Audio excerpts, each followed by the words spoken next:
Bueno, muy bien, Adriana Josefina Tudela Gutiérrez, 38 años, abogada política peruana, nació en España, pero ella, por supuesto, está inscrita en el consulado, es peruana y además ha sido elegida congresista por Avanza País en este periodo.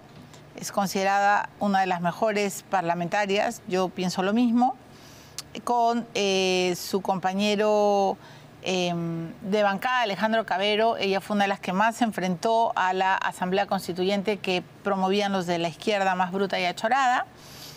Y ahora es candidata a la segunda vicepresidencia y va a tentar la reelección en la Cámara de Diputados por Avanza País con el número 1. Bienvenida, Adriana. ¿Cómo está usted? ¿Cómo estás, Milagro? Buenas noches. Le agradezco su presencia. ¿Cuánto le costó decidirse? Porque yo me acuerdo haberle preguntado varias veces si en algún momento iba a la presidencia. Usted me dijo que todavía no estaba preparada, pero sorpresivamente integra la plancha presidencial del general Williams. ¿Quién la convenció? ¿Cómo sucedió este cambio? Bueno, la decisión que yo he tomado responde fundamentalmente a un cambio de estrategia por parte de mi partido, de Avanza País, a raíz de la salida de Philip Butters y de la entrada del general Williams como el candidato presidencial. Digamos, ese cambio o esa reconfiguración en la plancha exigía un cambio en la estrategia también para la campaña, y es por ese motivo que tanto el general Williams como desde el partido se me plantea nuevamente la posibilidad de estar en la plancha y luego de evaluarlo acepto. ¿Le consultó a su padre, que ha sido también, bueno, pues ha tenido un alto cargo, ¿no? En tiempos de Fujimori, ¿le consultó? Bueno, sí, es algo que evidentemente he conversado con él, ¿no? Sí. ¿Le dio algún consejo? Bueno, mi papá me dijo que sí, que él consideraba que era algo que tenía que aceptar. ¿Y Butters, en algún momento, cuando él fue candidato, le pidió también estar en su plancha? Bueno, la posibilidad de que yo esté en la plancha fue algo que se planteó dentro del partido hace ya algunos, yo diría que hace un par de años, desde el principio, ¿no? Entonces, siempre fue una posibilidad que se barajó. Sin embargo, inicialmente, dado que Philip Butters gozaba de un enorme reconocimiento, mucho en Lima, pero también a nivel nacional, digamos, no se consideró necesario que yo estuviera en la plancha. Yo consideré que podía aportar tal vez más a la campaña liderando la lista en Lima, cosa que todavía estoy haciendo. Tengo el número 1 en la Cámara de Diputados por Lima. Sin embargo, con este cambio, esta reconfiguración en la plancha, donde, digamos, el reconocimiento en Lima tal vez y a nivel nacional es menor, hemos decidido reenfocar el voto en Lima, o concentrarnos un poco más en lograr una votación alta en Lima, que además creo que es fundamental para cualquier partido que pretenda pasar a segunda vuelta, ¿no? Pero entonces, ¿no fue que usted no quería aceptar a Butters? No, mi decisión no ha tenido ninguna motivación personal. No se ha tratado de las personas, sino de la estrategia que implicaba cada una de las dos planchas, ¿no? ¿Y usted cree, congresista Tudela, que esta animadversión, esta mala recepción, si cabe la palabra, que tuvo Butters en Puno, mató su candidatura? ¿Cree que él se expuso demasiado en las entrevistas en podcast, insultando, digamos, bueno, fiel a su estilo, ¿no? Dividiendo. ¿Qué cree que pasó con la candidatura de Butters? Le hago esta pregunta, si se quiere, forense, ¿no? Para luego pasar a hablar de lo actual. Pero sí me gustaría saber qué se discutió en la interna de su partido. ¿Qué pasó con el candidato Butters? Bueno, yo creo que lo que pasó en Puno no fue otra cosa que una emboscada en contra de Philip Butters, ¿no? Por parte de grupos violentos que tienen secuestrada la región y que justifican el uso de la violencia para callar a las personas que piensan distinto. Y eso fue lo que ocurrió en el caso de Philip. Y yo creo que es lamentable que hayan grupos dentro del escenario político que hayan aprovechado eso para atacarlo a él personalmente. Yo no creo que eso haya tenido mayor impacto en la decisión que él ha tomado. Pero creo que es lamentable que se haya aprovechado el uso de la violencia para atacarlo a él personalmente, porque además yo creo que él es una persona que dio la cara cuando muy pocos daban la cara y que se compró el pleito de defender la democracia en un momento en que era necesario hacerlo, ¿no? Y entonces, ¿por qué cree que renuncia? Porque él habla en su carta de que no tuvo suficiente soporte estratégico ni estructural dentro del partido, ¿no? Que no había una organización nacional y que así no se podía avanzar en una campaña. ¿Qué ha cambiado hoy en Avanza País de todo aquello que denunció Batters en su carta de renuncia? Bueno, yo creo que sus motivaciones las tiene que explicar él personalmente, y yo no creo que sea justo decir que no hay una estructura partidaria, porque creo que él ha sido muy bien recibido por las bases de Avanza País en las distintas regiones que él ha visitado. Entonces, yo sí creo que hay una estructura partidaria, no creo que sea justo decir lo contrario. Yo creo que él simplemente reconsideró la decisión que había tomado de postular a la presidencia.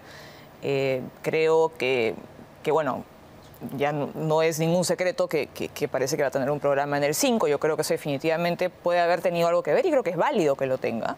Claro, y finalmente su salida se ha dado, digamos, de manera bastante orgánica, porque creo que esas reconsideraciones legítimas que ha tenido él han confluido con que desde el partido también se empezaban de repente a sortear algunas alternativas como el general Williams. Claro, porque en algún momento el presidente de su partido, el señor Borrero, también dijo que como que Batters estaba priorizando su trabajo como comunicador, el futuro de su empresa, y en efecto es ya un hecho que regresa a Panamericana, ¿no? Entonces, de repente él priorizó eso.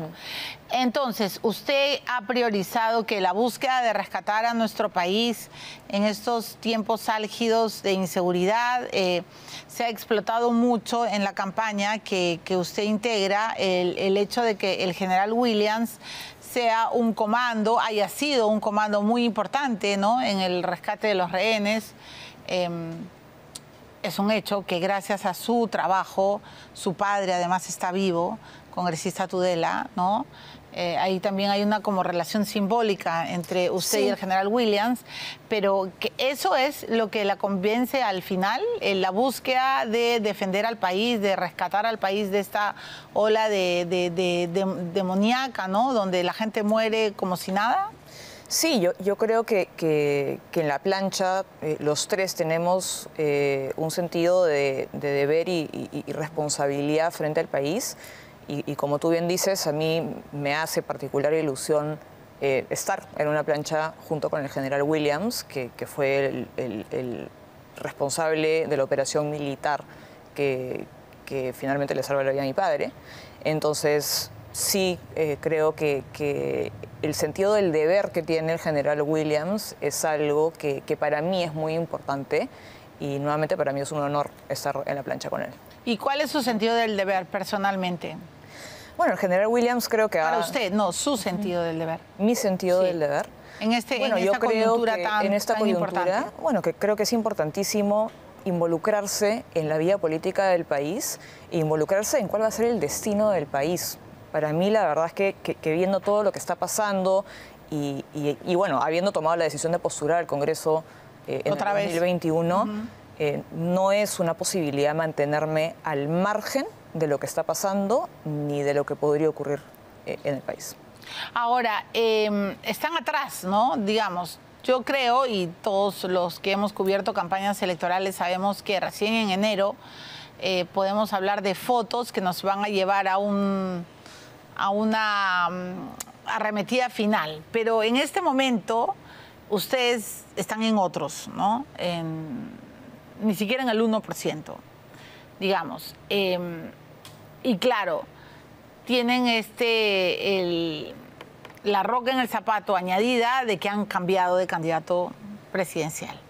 Pero Williams no es un cualquiera, ha sido presidente del Congreso, en efecto es un comando heroico, ¿no es cierto? Es un militar con muchos galardones, y hoy son dos militares en carrera, él y Quiabra. ¿Por qué tendríamos que votar los peruanos, congresista Tudela, por ustedes? ¿Por qué? Y le hago la pregunta desde la impotencia más grande, ¿no? Porque, a ver, los últimos años han sido una caída una tras otra, ¿no? Gente que nos ha decepcionado. Usted es una de las pocas consecuentes que hemos visto. No ha cambiado su perfil en todos estos 5 años. pese a que también le ha caído de todo, ¿no? Con la ley del cine sobre todo. Me gustaría ahora que también nos aclare qué piensa hacer desde la lucha cultural, desde su propuesta para impulsar el movimiento cultural. Pero ¿por qué tendríamos que confiar en Avanza País?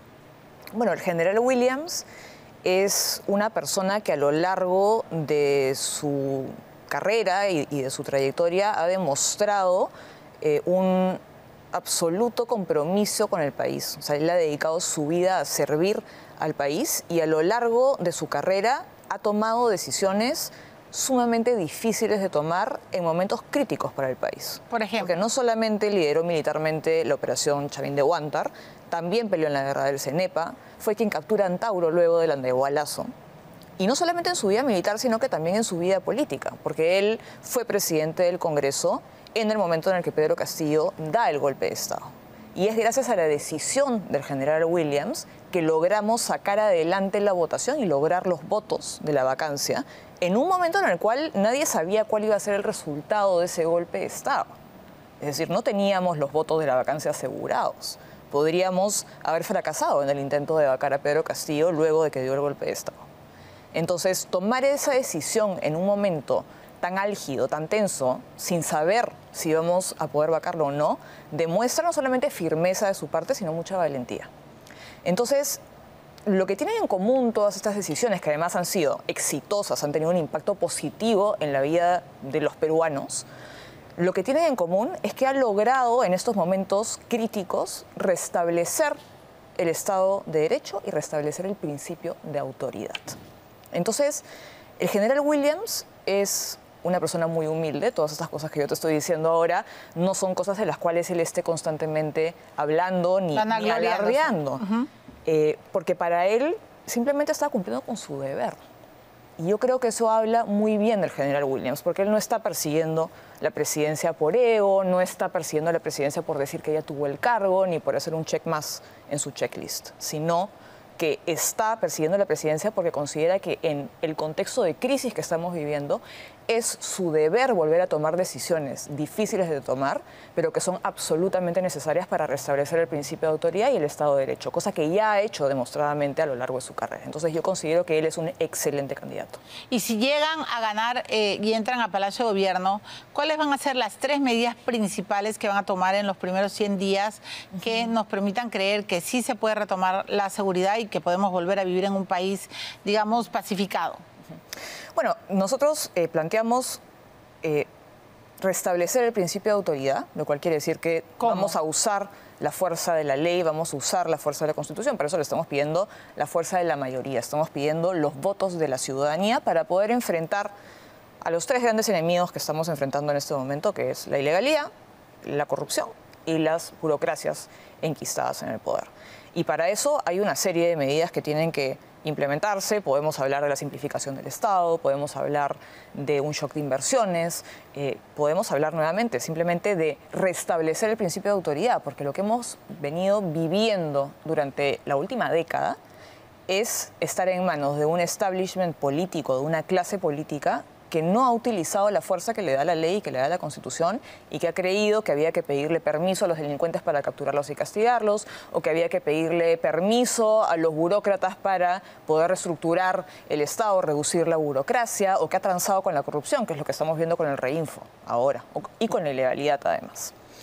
Y nosotros no estamos dispuestos a transar con estos 3 grandes enemigos del Perú. Y sabemos que para poder combatirlos es necesaria la fuerza. Entonces, ¿la fuerza cómo?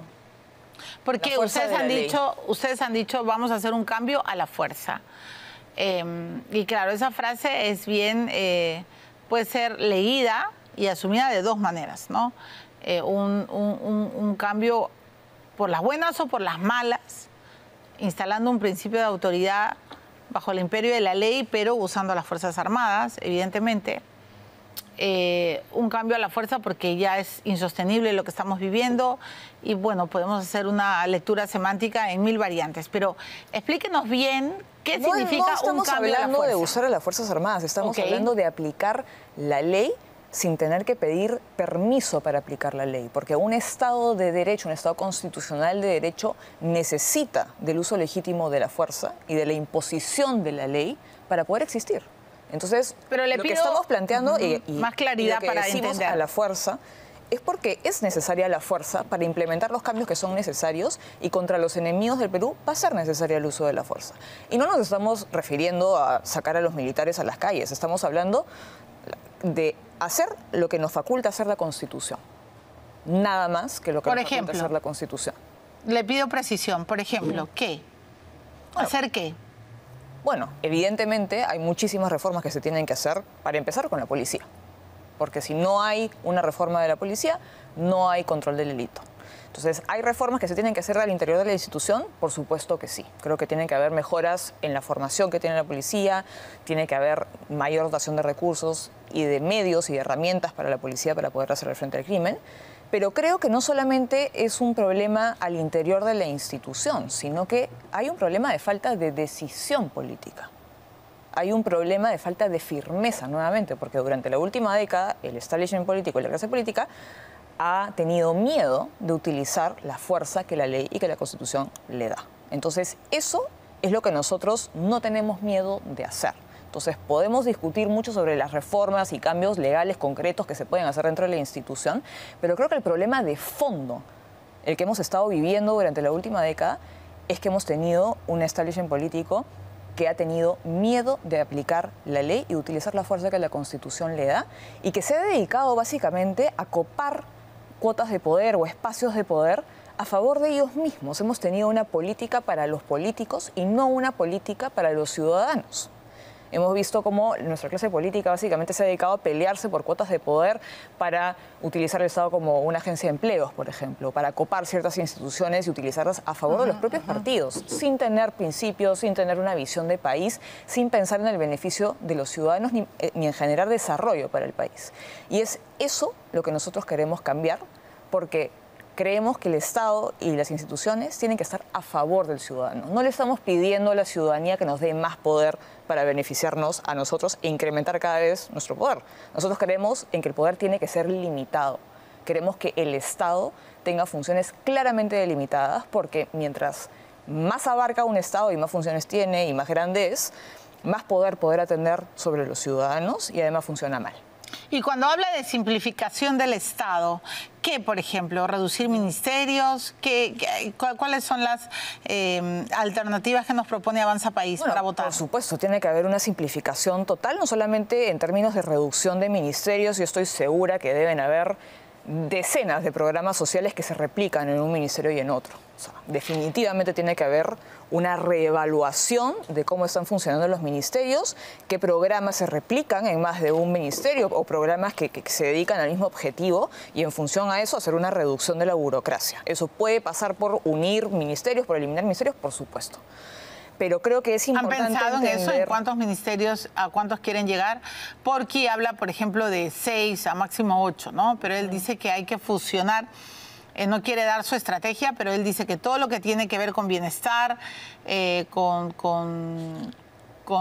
ministerios, con sectores que tienen que ver con la mujer, con la familia, ¿no? Con los programas sociales tienen que fusionarse. ¿Usted qué piensa? Sí, bueno, pero digamos, si uno funciona 2 ministerios en uno, pero no reevalúa qué es lo que está haciendo el ministerio, no se reevalúa cada una de las dependencias de ese ministerio, ni el tamaño de la planilla, de nada sirve fusionar los ministerios. Entonces, nosotros lo que queremos hacer, más allá de si al final el resultado es fusionar 2 ministerios o eliminar uno, o de repente, digamos, algo que es un ministerio hoy en día, reducirlo de tamaño, lo que nosotros estamos tratando de lograr es que el Estado tenga funciones delimitadas, que no abarque más de lo que está en la capacidad de hacer y ejecutar, porque mientras más grande es el Estado, menos eficiente es en la toma de decisiones, y no solamente menos eficientes en la toma de decisiones, sino que más difícil es para el ciudadano poder enfrentarse a ese Estado para poder emprender cualquier tipo de proyecto.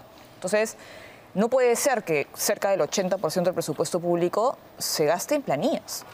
Entonces, más allá de hablar de si vamos a reducir el número de ministerios, lo que tenemos que hacer es reducir a la burocracia dentro de esos ministerios y aligerar a la burocracia y las planillas de los ministerios y del Estado en general para poder tener un Estado que pueda tomar decisiones de manera ágil y además transparente, porque algo de lo que no se habla es que el tamaño de la burocracia tiene un efecto directo en la cantidad de corrupción que existe en el país. Mientras más burócratas hay, mientras más ventanillas yo tengo que recorrer para sacar un permiso, mientras más sellitos necesito yo, más oportunidades para la corrupción hay. Entonces, el crecimiento desmedido del Estado durante los últimos 15 o 20 años en el Perú explica de manera directa también el aumento de la corrupción que hay. Total. Ahora, ¿cuántos asesores tiene usted como congresista? ¿Cuántos asesores tengo yo? Bueno, en total en mi oficina, si no me equivoco, somos 7 personas. Porque se habla de que hay congresistas que tienen hasta 12 asesores. Usted es una congresista formada, es abogada, en fin, nadie puede negar de que no sea estudiosa, ¿no? Además, incluso en sus intervenciones en el Congreso, pues uno siente que Adriana Tudela ha estudiado y que por lo menos se ha interesado. Pero un congresista no debería tener 8 asesores, discúlpeme Adriana.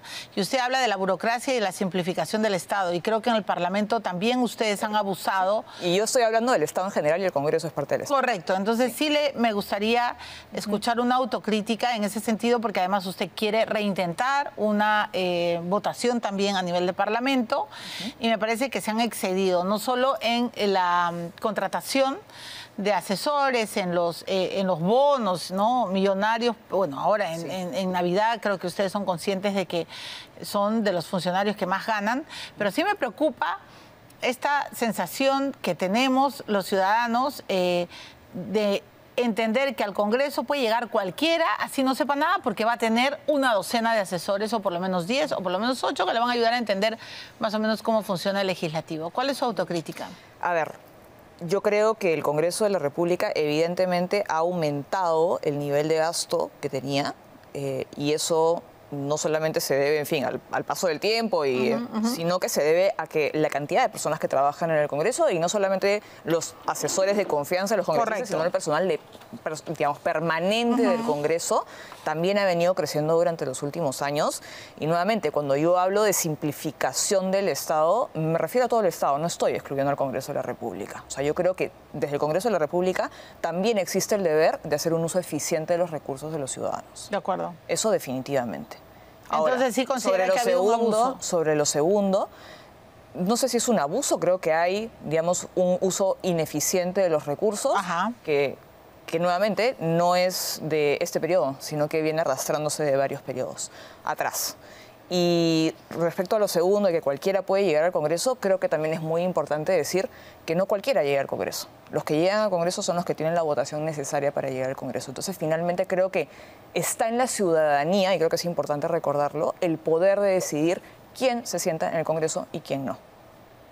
Sí, de acuerdo, pero también los partidos han sido bien irresponsables al poner a cada sujeto, no quiero ofender a nadie, pero yo creo que tenemos reglas electorales que no están dando buenos resultados y que están generando congresos con baja representatividad y que además están generando una fragmentación política terrible, de la cual hemos sido víctimas sobre todo en estos últimos 5 años. Y por eso es que ya desde mi campaña a la Cámara de Diputados yo voy a insistir con la reforma política que yo considero que es necesaria, porque ya se ha aprobado la bicameralidad, pero creo que hay reformas que son absolutamente necesarias, tanto en nuestro sistema político como en nuestro sistema electoral, justamente para evitar que siga pasando lo que pasa, que es que entran al Congreso congresistas que o han obtenido votaciones muy bajas o simplemente no son personas idóneas para poder ejercer un cargo de representación política. Eso se debe a un poco la forma en la cual elegimos al Congreso. El sistema de representación proporcional, utilizando listas que tienen que presentar los partidos, genera los incentivos para que las listas terminen rellenas de un montón de personas que de repente no son idóneas para poder ejercer un cargo de tal cual, y si nos ponemos a decir de que debería haber por lo menos un requisito de haber estudiado algo, de haber terminado bien algún oficio, nos van a decir pero creo que mejor rol o mejor tarea para mejorar la calidad de nuestros representantes pasa por reformar la forma en la que elegimos a los representantes que poner en requisitos. Porque al final uno puede exigir maestrías, doctorados y uno puede, digamos, obtener un cartón.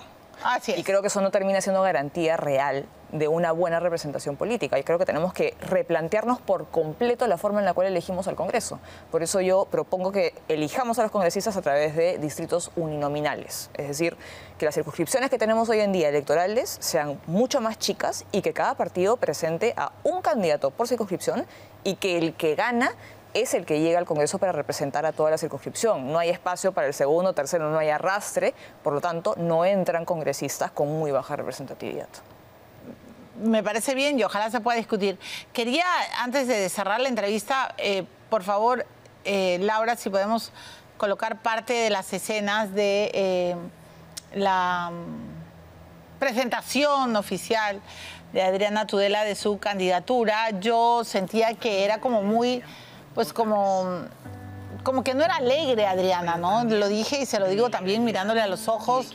Yo la respeto mucho a usted, Adriana, pero sentía como que era una decisión, está bien, muy reflexiva, muy pensada, pero como que triste es la palabra, como que creo que también pelear y ganarte el pleito por el Perú tiene que ver con una, ¿no? Como ver ilusiones, como ver fuerzas, porque ¿sabes qué, Adriana? He sentido en los últimos años que la política ha estado tan sucia, tan fea, ¿no? Tan llena de lodo, que mucha gente buena se ha aislado, no ha querido entrar. Usted es una de las pocas que ha dicho, bueno, ya me como el pleito otra vez, pero sí sentía como que no sé si ha sido una percepción, ¿no? Yo creo que es una percepción y finalmente entre gustos y colores no han escrito los autores. Total, pero sí le quiero preguntar por la percepción. No es triste. Pero sí es un video que pretende transmitir seriedad. Porque hacer política no es algo que uno se pueda tomar a la ligera. Lamentablemente, creo que durante los últimos años hemos visto que hay mucha gente que se toma muy a la ligera entrar a hacer política e incluso postular a la presidencia. Así es. Y eso es algo que desde Avanza País no hacemos. O sea, ni el general Williams, ni yo, ni nadie en Avanza País se toma a la ligera la decisión de tentar la presidencia de este país. Bueno, es una buena aclaración, porque además, Adriana, hoy día he estado viendo y revisando, yo ni siquiera los quiero poner a varios payasos que hacen solo TikToks y empiezan a bailar, a cocinar, como si la política fuera pues una trivialidad o un circo, ¿no? Electoral. Usted nunca le hemos visto en esos menesteres, pero sí, cuando vi su video decía, ¿qué ha pasado? ¿No? Pero entonces es básicamente un mensaje de que esto es algo serio y que hay que tomarlo con eso, con la espesura del cargo. Con seriedad y con responsabilidad. Muy bien. Y solo para terminar la entrevista, Alejandro Cabero, a quien es otro congresista al que yo respeto, me había enterado por ahí, no sé si sea verdad, que su homosexualidad pues lo había alejado de la lista de candidatos, que Batters no, como era tan conservador, pues no aceptaba, y que de ser candidato a la reelección por diputados tenía que ser invitado, ¿no? Porque ya la lista había sido cerrada. No entiendo bien lo de Cabero, pero sí le pregunto a usted, que es ya la candidata oficial en la plancha, ¿va a ser considerado Alejandro Cabero? Alejandro Cabero ha sido un excelente congresista y es parte importantísima del equipo de Avanza País. Yo considero que él tiene que estar en la lista y creo que eso va a ser así. ¿Para diputados o para senadores? Eso no lo sé porque las conversaciones que está teniendo él con el partido son, digamos... Pero de su parte él está más que considerado. Considero que tiene que estar y estoy segura que eso terminará siendo así. Esa es una gran noticia, porque él también, como usted, ha puesto los puntos sobre las IES y creo que discriminarlo, ¿no? por su identidad sexual me parecía pues de terror. Por supuesto. Además, me alegra mucho escucharlo. Bueno, congresista Tudela, le agradezco mucho por haber venido al programa, le deseo mucha suerte en su candidatura, nos encontraremos en otros espacios y bueno, que gane el mejor. Es lo que uno siempre piensa a esas alturas del partido y a votar con seriedad. Esa es su cámara, ¿verdad? Le regalo unos segundos para que se dirija a la ciudadanía y pida el voto por Avanza País.